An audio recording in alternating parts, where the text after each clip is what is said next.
Ceci est une histoire de silhouette. Une silhouette toute menue qui emmène large avec ses multiples projets et récits savoureux et touchants. Parfois si touchants qu'ils peuvent nous faire manger nos émotions carrément. Cette silhouette, c'est celle de Kim Thuy, à qui il arrive de se sentir à l'étroit, comme la fois où elle voulait se mettre belle pour une grande soirée. Je mets la robe, la soirée se passe, plein de photos parce que c'était télévisé et tout. Le lendemain, on m'a envoyé les photos et je me suis pas reconnue. De dos, mes fesses étaient complètement plates, sinon aplaties. Et devant, j'avais un gros ventre, comme si j'étais enceinte de 3 mois ou 5 mois même. Mes aventures. Tu veux dire leur mésaventures.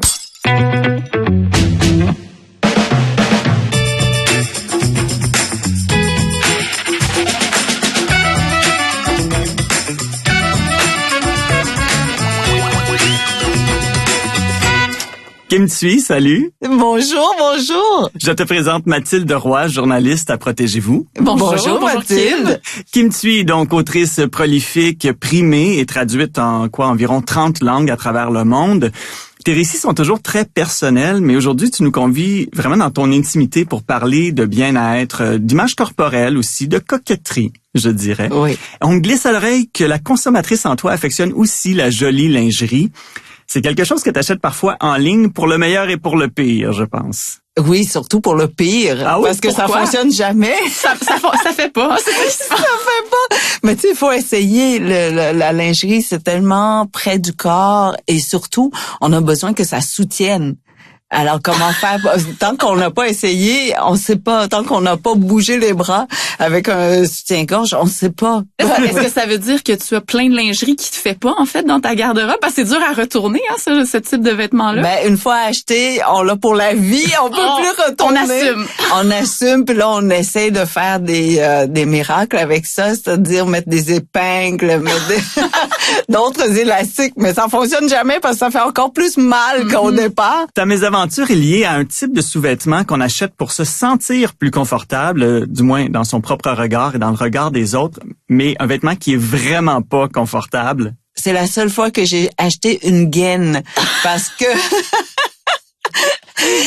oui, j'en avais vu avant, ma grand-mère en portait, mais c'était des gaines faites pour elle, sur mesure et tout ça, avec plein de crochets, là, comment on dit ça? Ah oui, là? comme un corset. Oui, presque. comme un corset. Il y avait comme au moins 30 crochets là pour sa gaine. Normalement, ben ça fonctionne quand même sans gaine, sauf pour cette robe de soirée que je devais porter pour un prix à Toronto.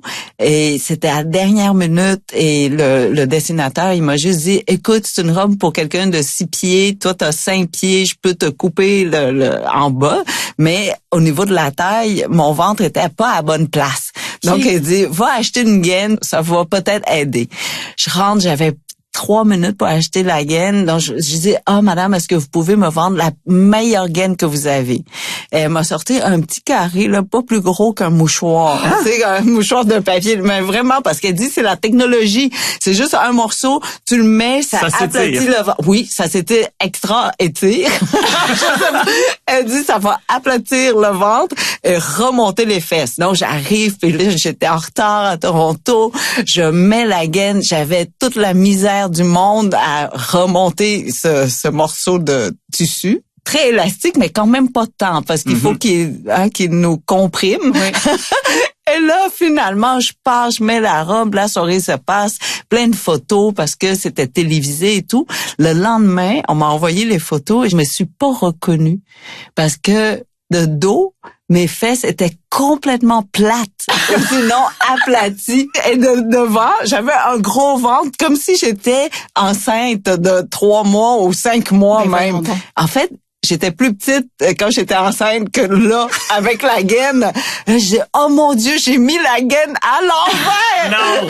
Parce que la gaine, elle pouvait pas avoir d'étiquette. Sinon, on verrait. Sait pas le sens dans je lequel savais la mettre. pas. Ça devait pas être très confortable non plus. C'était très inconfortable, mais je pense même dans l'autre sens, ça aurait été inconfortable. J'ai pas pu manger beaucoup. Non, c'est ça. Je me dis, mais pourquoi je me suis imposé un tel exercice? Mais c'est drôle quand même aujourd'hui. C'est très drôle comme anecdote, mais justement, tu as dit les mots pourquoi s'imposer un tel exercice, et je pense que c'est un bon point de départ pour aller plus large, sans jeu de mots, là, dans une conversation sur l'image corporelle. On est tous et toutes préoccupés par ça dans notre société, on le vit beaucoup en ce moment. Alors, on a peut-être des avenues là dans notre vie de consommateur, de consommatrice qu'on aimerait explorer aujourd'hui avec Mathilde. On sait qu'il y a beaucoup de produits qu'on va nous vendre, des produits miracles. Souvent, on va miser, je dirais, sur notre culpabilité ou notre vulnérabilité comme consommateur, surtout quand on a déjà tout essayé puis qu'on rêve de résultats concrets. On lance la discussion, Mathilde. Au Québec, là, à quel point on se préoccupe de notre poids et de notre image corporelle? Beaucoup, j'ai envie de dire. Quand on regarde les chiffres, en tout cas, en 2021, 65% des Québécois disaient souhaiter maigrir et 45% se disaient angoissés, stressés ou malheureux à cause de leur poids. Donc, c'est beaucoup de monde. Ça vient d'un sondage léger qui a été mené par l'organisme Équilibre. Et ce sondage-là constate que la situation a vraiment été exacerbée par la pandémie. Notre mode de vie a quand même changé. On a été plus casanier, disons. Oui, et sédentaire. Donc, et sédentaire. Donc, le rapport à notre corps, disons, a été un peu affecté. Parce qu'on se voit plus aussi, peut-être. Oui, tout à fait. Dans les zooms et tout ça, on voit notre visage, on voit notre corps. Ben, peut-être pas tout notre corps. Non, il y en a qui s'exposent. Ça dépend des zooms. Mais là, tu disais 45%. Est-ce que c'est hommes et femmes? Hommes et femmes, tout à fait. Ben, au-delà de la gaine, par exemple, Kim, est-ce que tu te sens interpellée par des produits qui promettent une silhouette plus effilée? Je suis pas assez disciplinée. Si tu me dis, il faut que tu prennes une pilule ou une cuillerée de je sais pas quoi, de poudre, quelque chose, n'importe quoi, ça marche pas. J'ai pas de rituel, j'ai pas de quotidien.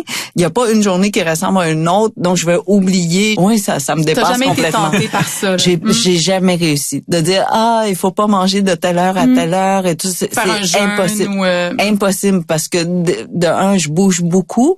Je mange quand je peux, en fait, puis je sais pas quand est-ce que je peux manger. Donc, très souvent, là, quand je voyage, je me prépare pour que le corps soit prêt pour pouvoir courir toute la journée sans avoir le temps de s'arrêter, par exemple. Donc, il faut pas que je compte sur les heures et des habitudes très, très disciplinées. Là. Je suis zéro discipline. C'est ça. Je viens de vous dire ça, là, mon Dieu. Révélation choc! Mathilde, est-ce que la vente de produits amaigrissants est réglementée d'une quelconque façon chez nous? Oui, c'est réglementé. Puis, en fait, pour l'Office de la protection du consommateur, tout ce qui est produit amaigrissant, c'est une source de préoccupation importante. Alors, pour répondre à ta question, qu'est-ce qu'elle dit, la loi? Comment elle encadre finalement cette industrie-là? Ben, d'abord, un commerçant ou un fabricant qui promet des résultats a l'obligation de remplir sa promesse. Donc, ça veut dire que si, par exemple, le vendeur dit que l'efficacité de son produit a été scientifiquement prouvée et que c'est pas vrai, ou encore qui prétend que son produit a été approuvé par un médecin et que c'est faux, ben il s'expose à des amendes et des poursuites. Aussi, la loi oblige les commerçants à ne pas omettre de préciser des faits importants. Donc, si par exemple un produit te dit que tu vas perdre 10 kilos en un mois, mais qu'on te dit pas qu'en fait, faut que tu fasses 5 heures d'exercice par semaine puis que tu aies une diète bien stricte, ben à ce moment-là, le commerçant ne respecte pas l'esprit de la loi. Et après, ben comme consommateur, on a des recours. Si jamais tu constates que le produit qu'on t'a vendu te fait des fausses promesses, ben tu peux exiger un remboursement, là. Puis quand on parle de produits amaigrissants, qu'est-ce que ça inclut? Ça inclut tout ce qu'on appelle les PSMA dans le jargon. Donc, PSMA pour produits, services ou moyens amaigrissants. Donc, on inclut là-dedans autant les substituts de repas, les pilules amaigrissantes, les crèmes, les vêtements comme les gaines, par exemple, même les diètes puis les programmes de diète là qu'on nous vend dans les centres d'entraînement, dans les applications mobiles. Donc ça regroupe tous ces types de produits et de services. Attends, tu dis les gaines? Donc, on peut avoir un recours si la gaine, elle nous amincissait pas. Tout ce qui est vêtements minceurs. Donc, effectivement, si on te fait une promesse, après, il faut la mettre à l'endroit, par exemple. C'est juste ça. Donc, c'est ça, c'est un produit qui est rempli de promesses et doit livrer la marchandise. finalement. Exactement. Il y a des offres qu'on reçoit sur les réseaux sociaux. Hein. Sur les réseaux sociaux, on fait beaucoup de publicité pour ce genre de produits-là. Par exemple, Kim, en as-tu déjà reçu? Non, parce que parce que je m'y connais pas du tout. T'es pas sur les réseaux sociaux? Non. Si, je suis sur les réseaux sociaux, mais je pense que j'ai jamais cliqué sur ces produits-là. Donc, c'est la lingerie. Vraiment, si on voit sur ma page Facebook, là, il y a que des annonces de lingerie. L'algorithme ne te rejoint pas avec les pilules amaigrissantes. C'est ça, ils sont plus comme ça. Non, elle achète juste des soutiens-gorge. On oublie les pilules. Exactement. Mais si on nous en offre de tels produits via les réseaux sociaux, par exemple, Mathilde, est-ce que c'est une bonne idée de les essayer? Non. La réponse, en fait, ce qui arrive, c'est que souvent, les gens vont commander des échantillons gratuits. Évidemment, c'est quelque chose qui est attrayant, disons. Mais il faut payer les frais de livraison souvent. Donc, un petit montant, 5 ou 10 $. Les gens payent ça avec leur carte de crédit. Et ce qui arrive parfois après, c'est que les compagnies conservent le numéro de carte de crédit et continuent à te facturer mois après mois ces frais-là. Et parfois, les gens s'en rendent pas nécessairement compte sur le coup. Donc, quand ils le réalisent, de un, il est trop tard pour avoir des recours et parfois les montants sont assez élevés. Donc, les belles offres d'échantillons gratuits, là, à éviter. Il y a des entreprises qui ont un grand appétit pour notre argent. Exactement, bien dit. On l'a dit plus tôt, si une entreprise nous offre un produit rempli de promesses, ces promesses doivent se matérialiser. Je suis curieux de savoir, de l'avis des professionnels de la santé, est-ce que les produits amaigrissants puis les diètes livrent la marchandise? On a posé la question à la nutritionniste et docteure en nutrition Karine Gravel et elle, d'abord, elle en avait beaucoup à dire sur le sujet et selon elle, mais aussi selon l'Association pour la santé publique du Québec, les produits amaigrissants, les diètes, ça fonctionne pas. Je sais pas si pour vous c'est vraiment une surprise là, mais quand tu parles de diète, c'est comme un régime très qu'on strict, suit. exactement. Okay. En fait, ça fonctionne pas sur le long terme. C'est plutôt, faut plutôt dire ça de manière durable. Donc les gens finissent toujours par reprendre le poids qui a été perdu. C'est le constat qu'elle fait. Il y a des coupes faim? Là-dessus, les nutritionnistes nous disent que avoir faim, c'est comme un signe que ton corps fonctionne bien en fait. Donc quand t'as pas d'appétit, c'est généralement à ce moment-là que les médecins s'inquiètent pour ta santé. Donc c'est pas souhaitable en fait d'aller vers ce type de produit-là pour plusieurs raisons. En fait, se priver de nourriture en suivant une diète, ça peut avoir des conséquences sur ta santé physique, ta santé mentale aussi. Ça nous entraîne à surveiller notre poids beaucoup. Ça augmente un peu l'insatisfaction corporelle, ça diminue son estime de soi. Donc pour ces raisons-là, c'est pas une bonne idée d'aller vers ce type de solution. Ça peut même à long terme mener à des troubles alimentaires et au quotidien, évidemment, ça peut induire de la fatigue, manque d'énergie, un déficit calorique et même interagir avec certains médicaments que tu prends sous ordonnance. Encore une fois, des produits qui sont à éviter là, selon les nutritionnistes. La solution, ça serait, si on veut surveiller ce qu'on mange, c'est d'aller rencontrer une nutritionniste puis avoir comme un plan général, probablement, sur ce qu'on peut manger ou ce qu'on devrait manger. Très bonne question. En fait, les nutritionnistes qui disent, c'est que c'est important de manger à sa faim, d'abord. Puis ça veut dire d'écouter ces signes de satiété. Puis ça peut paraître simple, là, mais en fait, c'est vraiment un exercice d'observation, là, d'écouter ces signes de satiété. Et oui, t'as raison, ça peut nécessiter l'aide d'un professionnel. Donc, un ou une nutritionniste pourrait être la bonne personne. Ce qu'ils disent aussi, c'est d'identifier les raisons qui nous poussent à trop manger. Est-ce qu'on mange parce qu'on a de la peine, parce qu'on est anxieux? Donc, c'est sur ces questions-là, ces problèmes-là qu'il faut travailler plutôt que de se dire « j'arrête de manger carrément ». Puis après, c'est de comment on perd du poids dans la vie. On mange sainement, on bouge. C'est un peu revenir à l'essentiel, finalement. Dans cette trame là, de narrative qu'on a comme société par rapport à l'image corporelle, on parle de plus en plus de grossophobie. Je pense qu'on est en train de se rendre compte aussi que on a été un petit peu extrême dans notre façon de projeter l'image corporelle idéale. Et ça semble se retrouver aussi dans les statistiques, Mathilde. Oui, écoute, statistique que je trouve très préoccupante. Là, selon l'Association pour la santé publique du Québec, 28% des personnes qui ont un poids insuffisant selon l'indice de poids corporel, quelque chose qu'on peut mesurer avec son poids et sa grandeur, se perçoivent comme trop grosses. Donc, on est vraiment dans la perception, en fait, plus que dans la réalité que, oui, je dois perdre du poids là comme tel. 28%, c'est donc bien beaucoup. C'est le quart des gens, un peu plus que le quart des gens. Mais peut-être que la règle, ce serait d'avoir moins de miroirs. Je pense qu'on tient quelque chose. Et aussi, il y a des guides alimentaires qui soulignent l'importance de partager ses repas en bonne compagnie. On le voit dans certains pays, notamment dans les recommandations officielles. Et pour ça, Kim, tu nous as déjà proposé une solution en publiant en 2017 ton livre « Le secret des Vietnamiennes » qui contient une 50aine de recettes provenant de ton pays natal, accompagnées d'anecdotes. Alors, je suis curieux de savoir, pour toi, c'est quoi le repas idéal, celui qui te fait sentir particulièrement bien? À partager, toujours, peu importe. Et je me souviens, à un moment donné, j'ai reçu c'était pas prévu, là, des amis qui sont venus, puis le frigo était vide. C'est très rare, mais cette fois-là, il était réellement vide. Et il me restait un demi-concombre. Et on a partagé ça à 4, et c'était très drôle. C'était le meilleur concombre au monde. En fait, je peux même vous le nommer, c'était Benoît Brière et sa femme et leurs 2 petites filles. On est revenus d'une cueillette de pommes. C'était notre première rencontre et tout ça.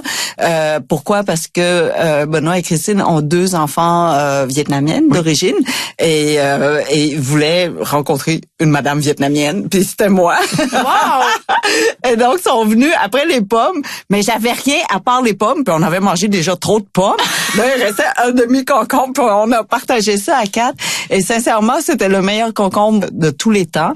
Et après ça, très souvent, chez nous, les amis arrivent et on sort ce qu'il y a dans le frigo, là. Et ça donne les meilleurs repas au monde. Je suis une admiratrice du travail des chefs. Quand je peux voir la cuisine, là, pour moi, c'est un ballet à regarder. C'est la synchronisation de toute l'équipe et tout ça. Mais il y a aussi le plaisir de tout simplement casser là, un morceau de pain, là, ensemble, un pain qui sort du four, qui vient d'arriver là, de la boulangerie, puis avec une petite huile et tout ça, et on passe un bon moment. Donc, c'est toujours avec les autres. Manger tout seul, pour moi, c'est pas très intéressant. Mm-hmm. Je ne ressens jamais le besoin de manger quand je suis toute seule.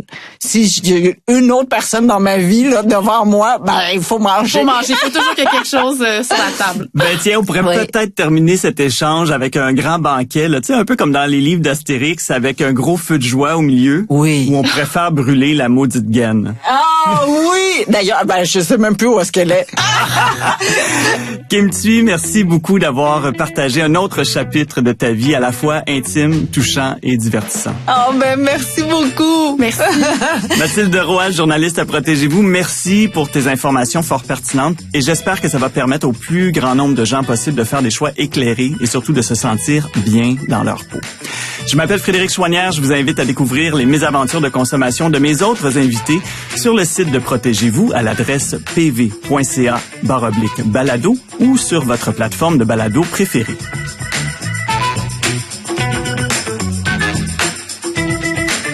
Ont contribué à cet épisode André Giraldo à la recherche d'invités, Nathalie Pelletier à la réalisation et Underground à la prise de son. Ce balado, créé par Coyote Audio, est une production de Protégez-vous en collaboration avec l'Office de la protection du consommateur.